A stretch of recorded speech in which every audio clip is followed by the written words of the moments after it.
sí, vernos en una pantallita a veces se vuelve impersonal. Ahora imagínense que no nomás vemos, ni siquiera su foto, nomás veo su nombre.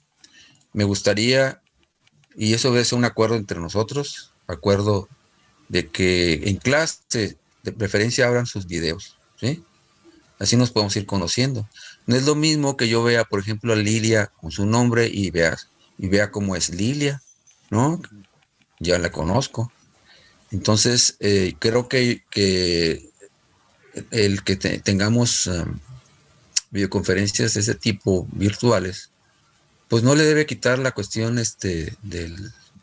digamos, de una clase que debe tener cierta, ¿cómo le podemos llamar? Calidez, tal vez le podemos llamar. Algo que pues no quisiera que se fuera perdiendo, ¿no?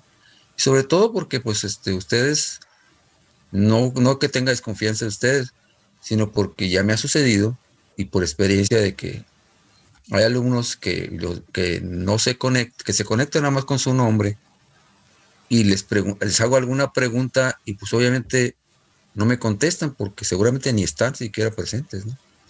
Y eso es triste, ¿eh? En una clase, porque como que nos sentimos así un poquito contrariados de que entran pero no entran, ¿no? Ok, bueno, vamos a ver, nos faltan entonces, ahorita son 16, 17, entonces nos faltan 5, no, 8, no, espera, 5 nos faltan, pero son 23. Ok, Doctor, quería ver sobre el horario de clases, si había posibilidad de, no sé, moverlo más temprano, lo ahora. a ver, hoy es que es, Hoy es miércoles. híjole, fíjese que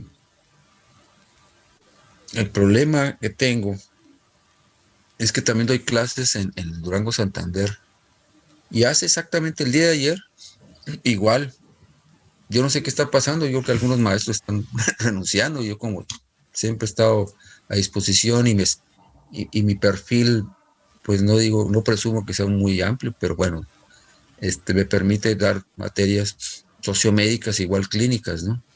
Entonces me pidieron que diera una materia muy parecida a la de ustedes en la Durango, y ya me asignaron precisamente en la mañana varios grupos. Entonces, creo que tendríamos que platicar muy bien los horarios porque me va a costar trabajo, ¿sí? Ujú. Ahorita ya modificar los horarios, ¿sí? Porque lo hice en base a los horarios que me mandó la Unison. Pues entonces hoy en la mañana si puedo y pues yo acepté, ¿no? Por ese lado. Si no tuviera yo ese compromiso, pues no me afectaría a mí dar clases en la mañana. Este, por lo pronto yo creo que vamos a iniciar así en este horario y si es posible que pudiéramos modificar algún horario de la otra escuela, pues a lo mejor lo podemos hacer. Pero ahorita de momento me cuesta trabajo, ¿no? Porque igual la Unición me manda un horario y yo pues, trato de respetarlo. Claro, siempre hemos llegado a un acuerdo. Yo alguna que otra vez sí hemos cambiado los horarios, dependiendo de las necesidades de ustedes y también las mías, ¿no? Tenemos que coincidir. Ahorita por lo pronto me cuesta trabajo, créanme, Ok. pero no lo descarto, pero déjeme hablar con los coordinadores a ver si se puede. ¿Qué horarios podrían ustedes? Si quieren, lo podemos platicar a través del chat, ¿eh? Si gustan ponerse de acuerdo, ustedes lo pueden platicar. Pues, o sea, Sí. por ejemplo, el horario de que me había comentado al principio de 12 a 1 estaba, o sea, está bien. Sí, miren, lo que pasa es que fue un error mío, ¿eh? Un error mío porque me crucé, me crucé precisamente con otra materia, ¿no? Ujú. Eh, ustedes mm, ya llevaron talleres, ¿verdad? Taller de Sí, integración. ujú, sí. Ah, pues precisamente esa materia es la que me acaban de ofrecer, que para mí me la acaban de ofrecer hace apenas 2 días. Y decía, pues ya empieza la clase mañana, no, pues cuando menos de ubicarme, ¿no? Ajá. Entonces dije, la próxima semana vamos a empezar. Entonces, creí que era ese grupo que tenía dudas con respecto a los horarios y todo eso, entonces, le contesté así, pero no, ahí definitivamente, pues, un error mío, ¿no? los horarios que la Unison me puso, y vienen en plataforma incluso, ¿no? Yo lo quise confirmar porque me dijo Marcela, y dije, bueno, lo voy a confirmar en la plataforma, pues, y en la plataforma viene bien clarito así, ¿no? Claro, se puede modificar, y una vez que se modifique, hacemos un cambio oficial, que se tiene que hacer por escrito y todo ese asunto, creo. No habría ningún problema siempre y cuando pudiéramos, ¿no? Sí, pero fue un error, ¿eh? Un error mío. Y ahí, pues, ni modo, lo trato de corregirlo. Bueno, vamos a empezar, este, porque si no se nos vaya el tiempo. Acuérdense que son pláticas de 40 minutos y luego nos vamos a salir y regresar, ¿sí? Yo prefiero Zoom. A lo mejor ustedes utilizan el otro, el Teams, pero sabe que empecé a tener problemas y mejor preferí usar el Zoom, ¿sí? Bueno. Ok, sí, pues nosotros no tenemos problema en utilizar Zoom. De hecho, ¿Problema? Okay. no, tenemos otros 2 doctores que también usan el Zoom y pues de igual manera dura 40 minutos y volvemos a entrar. Okay. Bueno, todos nos adaptamos, ¿no? Perfecto. Muy bien, entonces voy a empezar. Les voy a hablar sobre la planeación académica que ustedes conocen como programa, ¿no? Que creo que ya se los mandé, ¿verdad? Pero lo vamos a revisar el No, día de pues hoy. a mí no me ha llegado aún. Ah, es que no me mandaste todavía el correo. El correo, pues Okay. ahorita se lo mando por WhatsApp, le mando el correo y ahí me envía el. Te voy a enviar Ajá. sí, es lo que te digo, ya me crucé. Bueno, te voy a mandar eso y te voy a mandar el ejemplo de lista para que en la lista ya te veas cómo se van a organizar. Va a llevar foto, sí, yo hago siempre listas con foto. Ok, entonces para que se vayan poniendo guapos. Pues sí, pues de preferencia si pueden con uniforme, pues, si no, pues cuando menos peinados, ¿no? Ok. Ok, entonces vamos a empezar. Doctor, disculpe que lo interrumpa. Luz Beatriz está en sala de espera. Dice si la puedo aceptar, por favor. Sí, permítame. Gracias. Ay, bueno, me empezó desde el... Ok.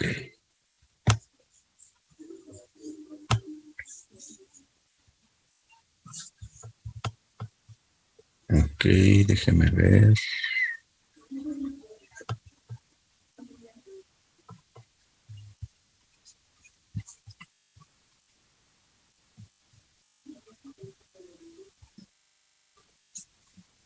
Sí, ahí está. Ok. Bien.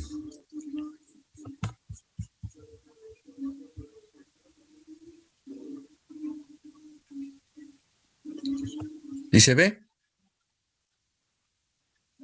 ¿Se está viendo la presentación? Sí, sí se ve. Ok, muy bien. Bueno, pues primero la carátula, situarnos en dónde estamos, ¿no? Bueno, vamos a empezar la cuestión formal de presentación, porque yo creo que, no sé si alguno de ustedes ya me conocen, ¿no? No me conocen. Ni yo ustedes no tienen... Pues yo no. Nos dio bioquímica a unos. Bioquímica, perdón. Bioética. Bioética, perdón, sí. ¿A ti te di bioética? Sí. Ah, En quinto semestre, creo. sí, sí. Sí, de hecho yo comencé ahí en la escuela dando bioética precisamente. Después ya me agregaron esta educación médica. Bueno, ahorita vamos a ver por qué estoy dando esta materia también. Bueno, mi nombre es Eduardo Javier Martínez, ese es mi nombre completo. Bueno, yo soy un médico egresado de la escuela, la Facultad de Medicina de la UNAM, con la especialidad de pediatría, lo hice en el Centro Médico Nacional del ISSSTE. Tengo dentro de mi currículum, algunos cursos de posgrado, además de la pediatría. Y tengo una maestría en ciencias, con especialidad en salud. Tengo un doctorado en educación, de ahí porque pues, es mi perfil. que me he dedicado mucho a la educación. Ya tengo algunos años dedicado a este asunto. Y pues mis referencias en esto es que pues prácticamente siempre me he tenido afinidad por la cuestión de la educación.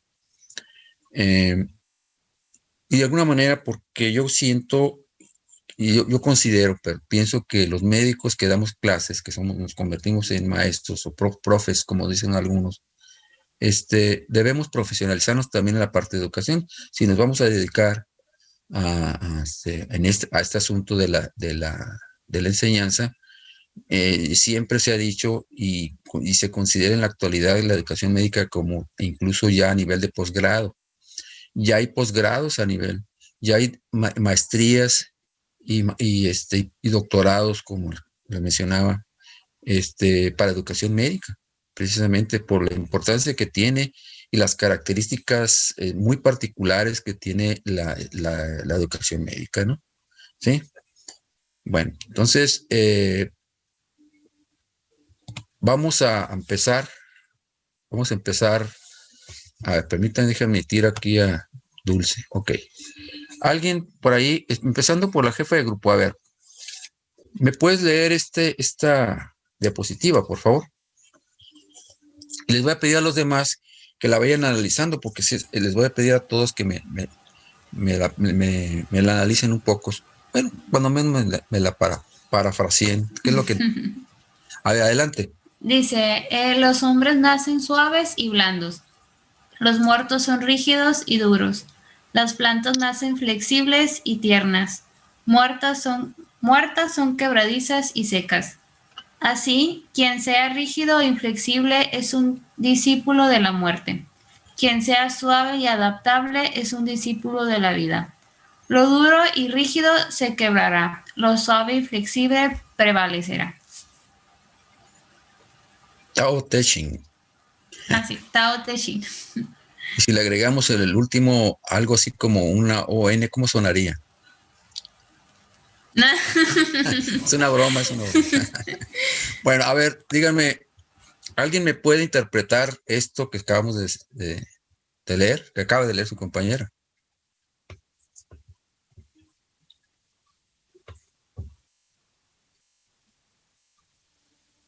Por supuesto, sitúen en la cuestión de educación, ¿eh?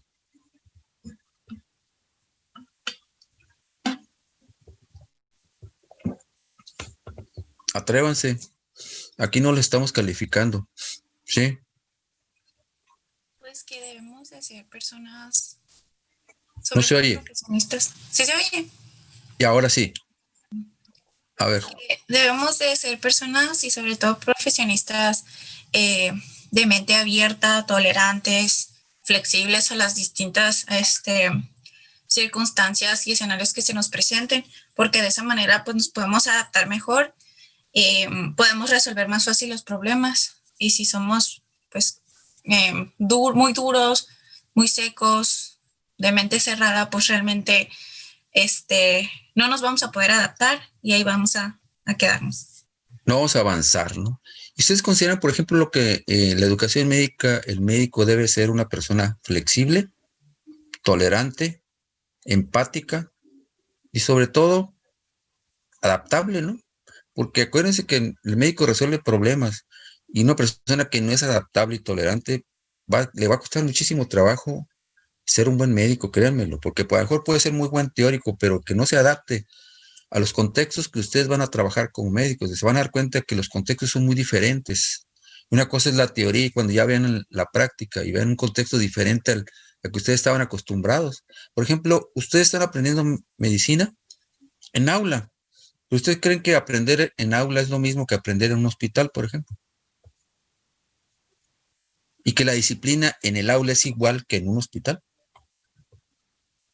Pues no, ¿verdad?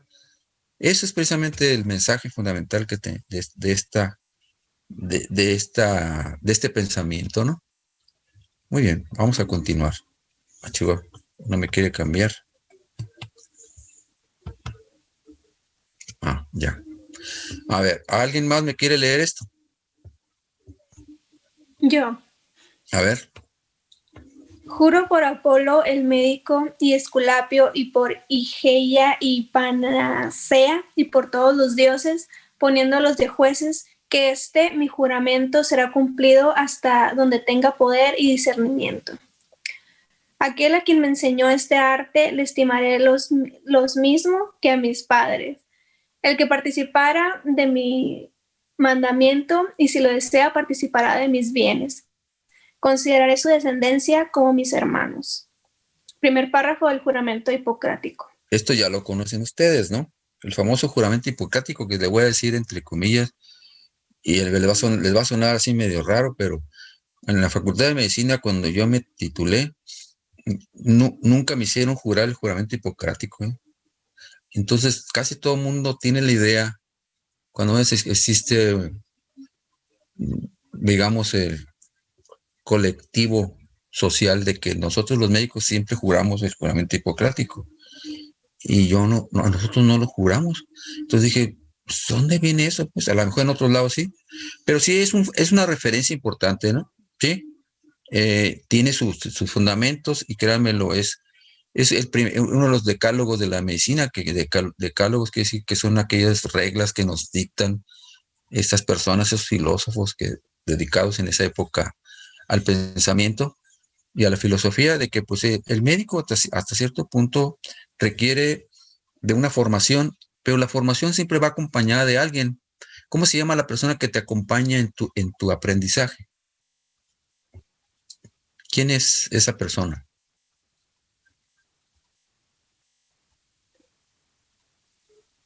Atrévanse. Pues,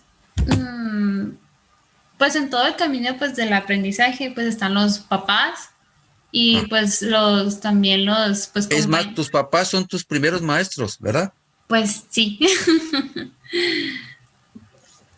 ¿Y qué más? Pues si nos referimos al escolar, pues pudiéramos meter pues tanto pues a los maestros y pues también a los propios alumnos, a los compañeros. Toda aquella persona que te ayude, digamos, a mejorar tu conocimiento y como persona. ¿Ustedes consideran que la educación ayuda a mejorar como persona? Pues en mi opinión, pues es que también depende qué tipo pues de educación. Si es la educación de los padres que te enseñan de que los valores y todo eso, pues sí. La educación pues escolar, pues es más como a los conocimientos, ¿no? Que vas adquiriendo, no incluye muchos valores, pero pues es más como pues, conocimientos académicos y todo eso. Fíjense, ya contextualizando todo lo que acabas de decir, aquí no sé cómo ustedes podrían analizar esto en este contexto que estás diciendo, a esas personas llamadas maestros o como quieran, que tú lo ampliaste hasta tus papás, está bien. O sea, que maestros podemos tener en la vida desde tus papás, familiares tuyos, amigos, compañeros, colegas, etcétera, ¿no? O sea, no nada más es el maestro propiamente que se para que está en un aula, ¿no? Sino que todo aquel que te enseña merece hasta cierto punto, como dice aquí, tu respeto, ¿sí o no? ¿Verdad? Igual el maestro también lo debe ver así, al alumno también debe haber una correspondencia.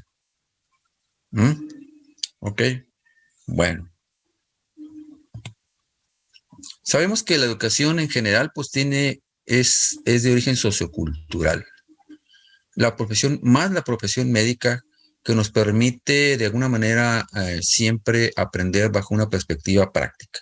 Siempre un buen médico se hace, claro, primero en el aspecto teórico, que debe ser muy exigente, pero por otro lado también la práctica, que es donde culminas tú, donde podemos decir que tu conocimiento lo afianzas. Entonces, el docente viene siendo de alguna manera el que supervisa al alumno en diferentes escenarios, en escenarios reales, y lo va enmarcando en un contexto que le va ayudando al alumno a entender cómo puede haber variantes en el aspecto de aprendizaje de un cierto conocimiento y cómo transitar de lo teórico a lo práctico y de lo práctico a lo teórico. Eso es Eso es muy importante. Por eso da gusto cuando tú ya sabes un tema, por ejemplo, no sé, ¿qué tema a ustedes les gustaría? Diabetes. Ustedes saben sobre diabetes, ¿no? A esas alturas del partido, pues ya están en 9º semestre, ¿verdad? Ya saben lo que es diabetes y a lo mejor desde el punto de vista teórico, hasta a lo mejor hasta están más actualizados que yo.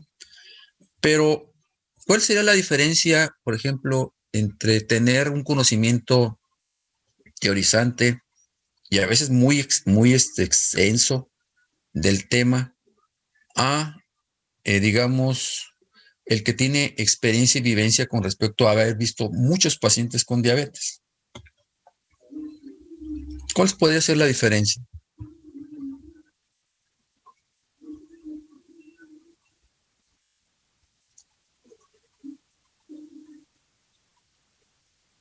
Precisamente a eso voy. ¿Cuál sería el papel del docente, del médico, el que está a cargo de ustedes para que ustedes aprendan? Pues bueno, analizar que ustedes la parte teórica la dominan, pero también que esa parte que ya la aprendieron, la asimilaron, la pueden aplicar en el campo de la clínica y que lo apliquen bien, ¿sí? Entonces ahí el maestro ayuda a contextualizar al alumno y además, de acuerdo a la experiencia que tiene el maestro, pues les ayuda a reafirmar eso y además les va a corregir algunos aspectos que ustedes a lo mejor cuando revisaron el tema no lo consideraron, hasta que no tuvieron que ver pacientes. Eso es lo que hace el maestro, en base a su experiencia. Entonces, pues, puede suceder. Yo he conocido internos, por ejemplo, como, déjenme decirles que yo he recorrido todos los aspectos de la enseñanza médica, desde posgrado, porque yo sí he sido maestro de alumnos, de residentes que estaban estudiando la especialidad de pediatría, y de ahí también internados de pregrado, y ahora estoy en pregrado con ustedes, o sea, conozco podemos decir, los 3 niveles educativos en un médico, ¿no? Entonces sé que en todos lados hay situaciones difíciles, que no porque tú seas ya un médico, digamos, con la especialidad y que estés haciendo especialidad, necesariamente te la sabes de todas. Vamos a ver que no es cierto, también hay problemas, ¿no? Pero bueno, y eso precisamente de eso se trata. El maestro tiene que buscar la manera en que el alumno, cada quien con sus particularidades, aprenda, ¿sí? Pero el alumno también debe tener su propia disposición. Vamos a ir viendo esto, ¿sí? Bueno. La aplicación de estos principios, vamos, es el hecho de que el docente debe desarrollar ciertas estrategias que de alguna manera, les decía hace rato, faciliten al alumno. Por una parte, para que el alumno en sí vaya adquiriendo el control sobre sus propios pensamientos y sentimientos. ¿A qué vamos? A que el alumno se convierta en una persona o un profesional autónomo que pueda ir tomando sus propias decisiones. ¿Sí? Que en un momento dado depende del docente, depende del maestro, del experto que es el maestro, pero por otro lado, él ya debe pensar que tiene que llegar a ser autónomo. Si ella no, un momento dado, el maestro te suelta y te dice, a ver, ya tú resuélvelo, ¿sí? Y a fin de cuentas, en términos generales en medicina, a eso nos dedicamos, a resolver problemas, ¿sí? Entonces, ¿qué hacemos nosotros o qué hacen ustedes para poder aprender? Bueno, entender primero que aprender no se aprende nada más en una cierta etapa de la vida, ¿verdad? ¿Estamos de acuerdo en eso? Van a aprender toda su vida, o toda su vida han estado aprendiendo hasta ahorita y van a seguir aprendiendo. Entonces, cuando nosotros hablamos de un eje principal de la docencia clínica, de la docencia en la clínica, vamos a ver, nos quedan 10 minutos. Cuando tengamos un minuto, me avisan, por favor. Sí. Pido favor, porque luego de repente me emociona y nos corta de repente, ¿no? Le decía, la docencia en el aspecto clínico, pues depende mucho de esa relación entre el aprendiz y el maestro. Y aquí vamos a hablar, por ejemplo, qué es un aprendiz y qué es un experto, ¿no? ¿Ustedes consideran que hasta cuándo consideran ustedes que se podrían considerar, perdón, como aprendices? ¿O qué diferencia hay entre un aprendiz y un experto?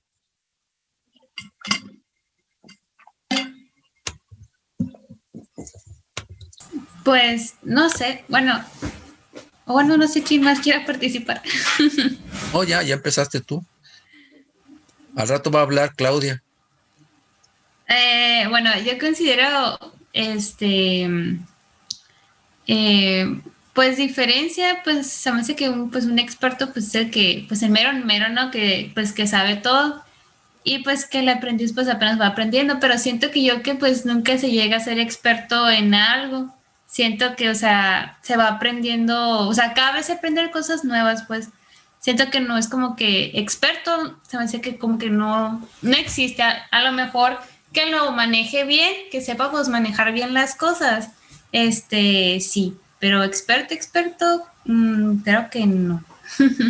Eh, Tú tienes un pensamiento muy, bueno, tu pensamiento es racional, obviamente, porque primero que nada eres médico y estás estudiando una ciencia y debes ser racional y lo que estás usando es tu razonamiento y está bien, porque a fin de cuentas, eh, el ser aprendiz es el que está aprendiendo, ¿verdad? Y lo mismo que le decía hace rato, nomás vamos a aprender durante los primeros 5 años de la carrera, después ya no vamos a aprender. Pues no, ¿verdad? Vamos a seguir aprendiendo toda la vida. Pero a fin de cuentas vamos aprendiendo, pero vamos evolucionando y vamos mejorando nuestra capacidad o nuestra competencia como médico y nos vamos volviendo cada vez pues más eficientes, ¿no? ¿Sí o no? Esto puede hacer la diferencia entre un experto y un aprendiz. Pues hay estudios de educación que dicen cuando en la medicina, sobre todo en la educación médica, se puede hablar de un aprendiz y un experto. Hay artículos al respecto, créanmelo, la educación también es una ciencia y hay trabajos de investigación. Entonces dicen algunos que en medicina al menos, para que te conviertas en un experto, más o menos debe pasar alrededor de 10 años. ¿Cómo ven ustedes? ¿Sí? Y aún así, que digas, me las sé todas, no. Porque eso también sería, digamos, poco real, ¿no? Porque ¿quién se sabe toda la medicina, todos los artículos que han salido, los 200,000 artículos que salen cada semana? Pues te los vas a chutar. Pues no, ¿verdad? Que no, ¿verdad? Entonces no te sabes todo. ¿Y cómo le haces? Bueno, pues buscas las estrategias para aprender cuando menos lo más importante y eso lo vas a suplementar pues con la experiencia, ¿no? ¿Sí? Entonces es lo que realmente trato de decirles a ustedes. Entonces, los docentes pues y los aprendices o el experto y el aprendiz mantienen una interrelación en donde el aprendiz está a la espera que el experto le ayude a mejorar su proceso de enseñanza-aprendizaje. ¿Sí? Bueno, no le va a decir lo que tiene que hacer todo, lo que tiene que hacer, porque a fin de cuentas el aprendiz tiene que tener su propia autonomía, ¿no? Entonces el único elemento estable aquí es el aprendiz. O sea, ustedes son el centro de todo. Vamos a ver que, bueno, el aprendiz, como les decía hace rato, realmente tiene que ir considerando diferentes contextos y ir entendiendo que, bueno, el docente puede tener diferentes tipos digamos, de participaciones. Algunos le llaman tutores, algunos le llaman supervisores, algunos le llaman mentores, pero a fin de cuentas todos tratan de ayudar a mejorar ese proceso. Entonces, por ejemplo, en la residencia, en el posgrado, ya no es lo mismo el que te está enseñando cuando estás en el aula. Porque bueno, sí hay en la residencia cuando estamos estudiando la especialidad, sí tenemos enseñanza en aula, pero es una hora digamos, cada tercer día que nos dan clases y el resto del día es estar metido con los pacientes, ¿sí? Y esa es la verdadera enseñanza, a ese nivel.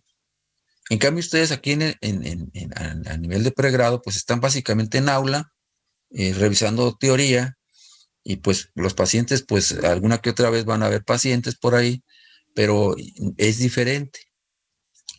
Y eso créanmelo, esto es lo que en un momento dado nos hace aprender cuando llegamos a ese nivel donde ya tenemos pacientes enfrente. Eso va a decir, ya sé, te caen los 20, como dicen, ya sé por qué tuve que aprenderme todo esto, ¿no? Y si no, el alumno no lo entiende, pues el maestro se lo tiene que hacer entender. Y a veces que el maestro los tiene que sacudir un poquito y decirle, ¿sabes qué? Oye, estás aquí ya, porque ya estás en el área hospitalaria, por ejemplo, ya cruzaste 5 o 6 años en la escuela, y la idea es de que aquí llegues y aquí ya tienes que tomar tu función como médico, ¿no? Y como médico, pues tienes que entrarle, resolver problemas a tu nivel, pero los tienes que resolver. Y si el maestro ve que no lo sabe resolver, entonces tiene que buscar estrategias, ¿no? A nivel de posgrado también hay problemas, no crean que todos los que están estudiando, por ejemplo, pediatría, yo vi residentes, pues algunos residentes muy malitos, créanmelo, discúlpenme, pero muy malitos, igual que internos también muy flojitos y malitos, que uno les preguntaba y a veces decías, bueno, ¿qué pasó aquí? Estos 5 años, ¿dónde estuviste? ¿No? Y se queda uno, pues sí, ok, pasaste materias, tuviste 9 o 10, no sé, lo que tuviste en tus calificaciones, pero eso a que en la realidad realmente se refleje ese conocimiento, esa calificación que tú alcanzaste en medicina, en la escuela, realmente se refleje a la hora de que tengas que resolver problemas. Y créanmelo, no siempre es así, ¿sí? Entonces, sí es cierto, hay que buscar sacar el 10, pero más que buscar el 10, es realmente buscar el aprender. Esa es verdadera función del aprendiz. Bueno, entonces el estudiante, el residente, nosotros los médicos, por ejemplo, aprendemos de todos y varios tipos de docentes. Eso ya se los habíamos mencionado. Por ejemplo, ustedes pueden aprender de sus propios compañeros, ¿sí o no? ¿Ustedes alguna vez han tenido problemas de entender algún concepto y le dicen a algún oye, ¿sabes que yo no lo entendí? Lo digo porque yo también fui estudiante. Y ¿sabes que yo esto no lo entendí? ¿Me lo podrías explicar? Sí, cómo no. Y ese momento tu compañero se convierte en tu maestro. Entonces, todos nos debemos a todos. ¿Cómo les puedo decir? Y como decía Alejandro Dumas con los 3 mosqueteros, decía uno para todos y todos para uno, algo así, ¿no? ¿Verdad? Sí leyeron ese libro, por cierto, Alejandro Dumas. Está muy bonito. Doctor, queda pues menos de un minuto, no sé si quiere que volvamos a entrar. Si gusta, sí vamos a salir y regresamos, ¿ok? Ok, bueno. Okay.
Después de esta clase ya no tienen clase.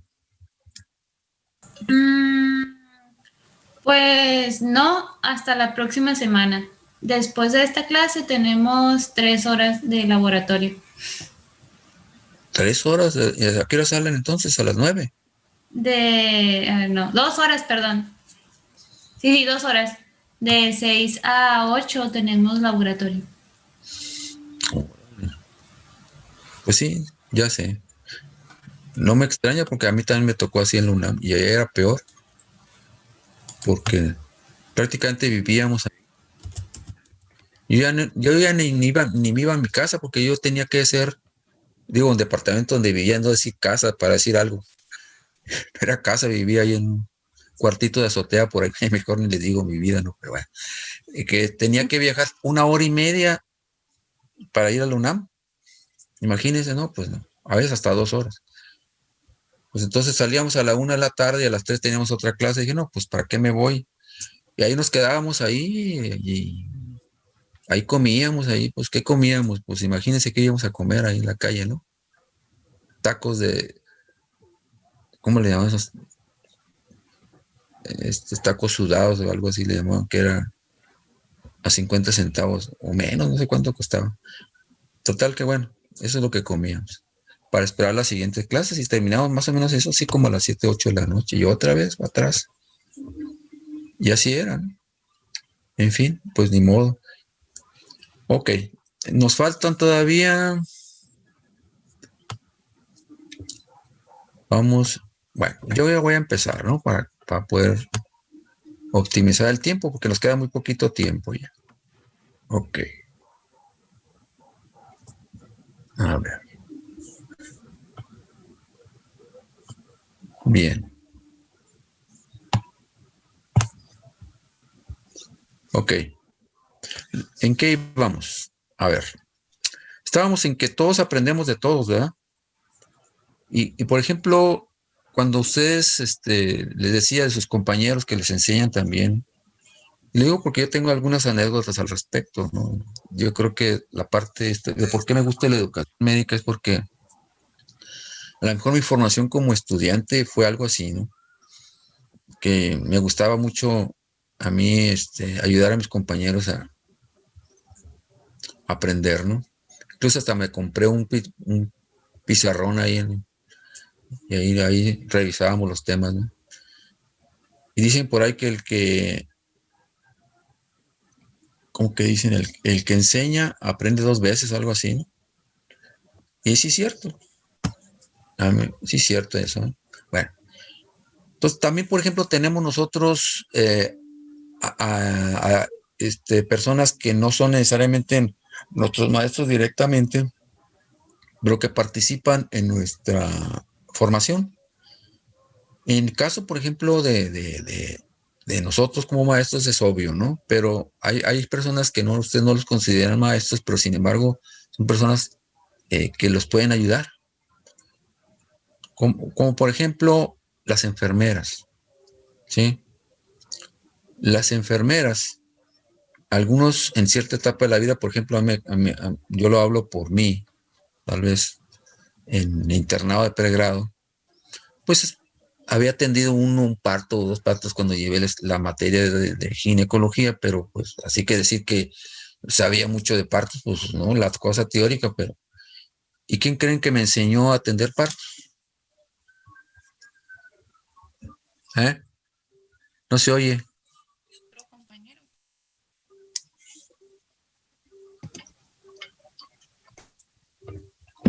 Pues las enfermeras, las residentes. Pues como en el internado yo no tenía residentes, éramos puros internos, pues era la enfermera, exactamente. Y créanme lo que siempre las enfermeras las subestimamos mucho y primero, son excelentes compañeros o compañeras. Segundo, son un enlace importante entre el paciente y nosotros. Nosotros a veces somos un poquito más fríos, pues no, tal vez no todos, pero bueno, algunos somos un poquito más fríos con los pacientes, porque a lo mejor tenemos muchos pacientes a la vez y pues no podemos con todos estar relacionándonos con ellos. En cambio, la enfermera sí logra a veces una conexión muy importante con los pacientes. Los pacientes les tienen mucha confianza. Claro, estoy hablando de enfermeras dedicadas, ¿no? La gran mayoría son así. Entonces, como nosotros a veces adolecemos de esa sensibilidad, las enfermeras nos ayudan mucho. Yo aprendí mucho de esa sensibilidad de las enfermeras, que incluso iban, los abrazaban y platicaban con los pacientes y decía yo, pues decía yo, eso yo no lo puedo hacer. O sea, yo no me nacía a mí andar abrazando, pero claro, no lo voy a hacer porque, pero veía pues de que algo me faltaba a mí, ¿no? Y entonces dije, pues yo voy a aprender de esta parte, aparte de que me enseñaban a algunas, por ejemplo, había una que sabía muy bien suturar, no sé dónde aprendió, y yo tuve problemas porque me tocó un paciente politraumatizado, donde me costaba trabajo a mí, dije, ¿cómo le voy a hacer? Estaba completamente destazado el paciente. Y me ayudó, me dijo, no, mire, hágale así, lávele primero, y luego le hace esto, así, así, y córtele aquí, córtele acá, ese tejido ya no va a quedar. Y bueno, dije yo, ¿cómo? Parece. Y aprendí. Y claro, cuando tienes en los hospitales donde hay internos y eres estudiante, el interno te ayuda. En el caso, por ejemplo, de mi internado, yo tuve un compañero que tenía 6 meses antes que yo entró al internado y era, digamos, para mí era el experto en ese momento. Él me enseñó y éramos compañeros. Y le agradezco mucho cada vez que me lo encuentro, pues tú eras mi maestro, ¿eh? Y aunque nos llevábamos 6 meses de diferencia, yo lo veía así como, oh, tú sabes más que yo, ¿no? Bueno, entonces hay que ser un poco humildes y entender que ese proceso de aprendizaje todos nos debemos a todos, ¿no? ¿Sí? Incluso un experto con otro experto también puede aprender. En teoría, ¿no? Bueno. Ay, no quiere. Ok. Ay, ya. Bueno, sabemos que el aprendizaje es un proceso personal, es intrapersonal, dicen algunos, que tiene como objetivo alcanzar la maestría, sobre todo en la práctica. Esto, en definitiva, pues está caracterizado por esa interacción con cada una de estas personas que nos ayudan a ese aprendizaje en los ámbitos de trabajo. Ya lo habíamos mencionado. Dependiendo del contexto, y siempre va a haber gente que te va a ayudar. Pero también tú tienes que ser, como les decía hace rato, lo suficientemente humilde para reconocer, pues, que todavía estás en una etapa de formación y que cualquier cosa que te enseñe, por más sencilla que sea, te va a servir para mejorar, ¿sí? Porque les voy a decir una cosa, que hay alumnos, y no creo que sea el caso de ustedes, que creen que porque ya están estudiando medicina y saben mucha teoría, pues, y ya saben resolver problemas y ya son médicos, pues no, les falta mucho todavía. Y ha habido casos donde pues, los alumnos de pregrado se creen más que un estudiante de posgrado. Ya me tocó. Entonces le digo yo, experiencias tengo muchas. De un interno,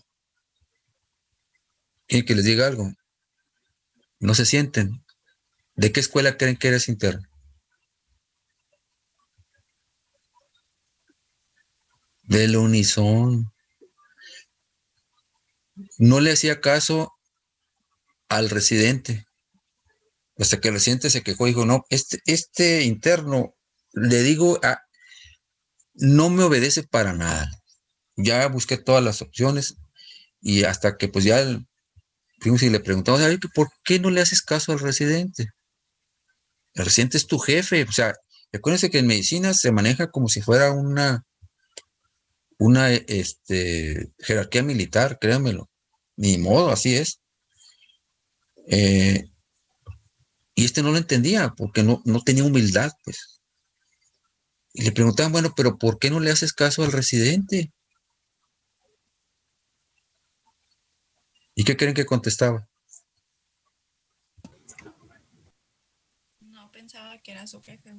Dice, yo no le hago el caso al residente porque yo sé más que el residente. ¿Cómo ven eso? Eso es real, ¿eh? Y no nomás un caso aislado.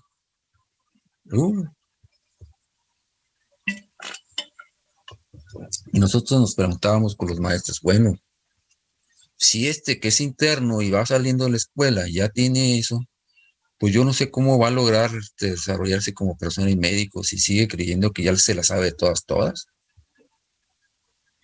Sí, es lo que mencionamos al principio, ¿no? Sí. Cuando hablamos de flexibilidad, ¿se acuerdan? Bueno. Y es triste, ¿no? Pues se habló con él, pero bueno, en fin, no sé si él mejoró o no mejoró. Después le voy a ir contando otras anécdotas también. En fin, vamos a ver que en el contexto del proceso de aprendizaje, por ejemplo, en el trabajo, ustedes tienen que ir, digamos, creciendo y desarrollando, mejorando su capacidad, pero fundamentalmente a base de autonomía, o sea, empezar a dirigirse a sí mismo, su propio, bueno, suena redundante, dirigir su propio aprendizaje. ¿Y por qué lo ponemos así? Porque de eso se trata, ¿no? A fin de cuentas, la medicina, el que cree que aprende medicina porque entró a una buena escuela y ya con eso ya es bueno, pues no, porque pues vas a seguir aprendiendo siempre, ¿no? Pero si no sabes dirigir su propio aprendizaje y eres suficientemente humilde y vas a creer que ya te la sabes de todas, pues no va a aprender de manera sincrónica, de acuerdo a su etapa en que está de aprendizaje, no va a aprender. Va a creer que cuando ya es interno prácticamente ya es un experto, y no es cierto, ¿no? Ya lo sabemos que no. Entonces, esto resalta la importancia de que la dimensión sociocultural tiene mucho que ver en la cuestión del aprendizaje, y sobre todo el aprendizaje clínico, que es donde la mayoría de los médicos aterrizamos. Que se puede definir como una instrucción, digamos, dirigida a resolver problemas en un contexto real, o incluso un contexto real, pero con diferentes características, y que depende de la colaboración con otros docentes o compañeros o colegas, lo que decía hace rato, ¿no? Siempre debemos aprender. Por eso a ustedes se les enseña a trabajar en equipo. A lo mejor ustedes no ven la importancia de trabajar en equipo hasta que no tienen que trabajar en un hospital donde van a depender de la enfermera, hasta del camillero, de todo el mundo van a depender. Y que ustedes no hacen todo, o sea, ustedes no hacen todo el trabajo, ustedes hacen parte del trabajo para el cuidado del paciente, pero no lo hacen todo.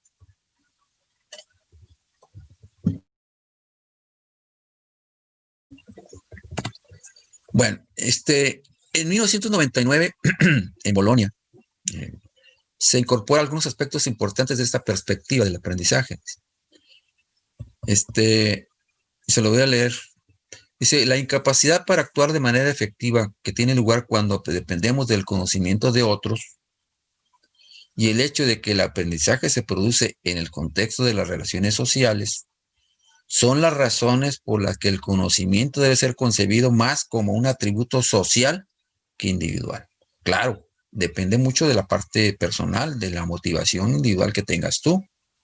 Pero si no tienes alrededor de ti, digamos, a esas personas que te pueden ayudar, por sí solo tú no vas a aprender medicina, ¿verdad que no? Aunque tú seas estés muy motivado. Pero tampoco se vayan con la finta de creer que todo viene de fuera. Claro, es mucho más de cuestión individual, pero necesitas siempre mantener una buena relación con el resto de las personas que van a contribuir a mejorar tu acervo de conocimientos. Entonces, el aprendizaje de enseñanza es socialmente construido. ¿Alguien entiende esto?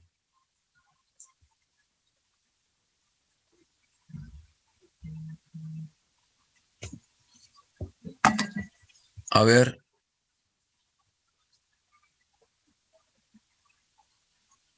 ¿Les puedo preguntar por lista? A ver, Osvaldo.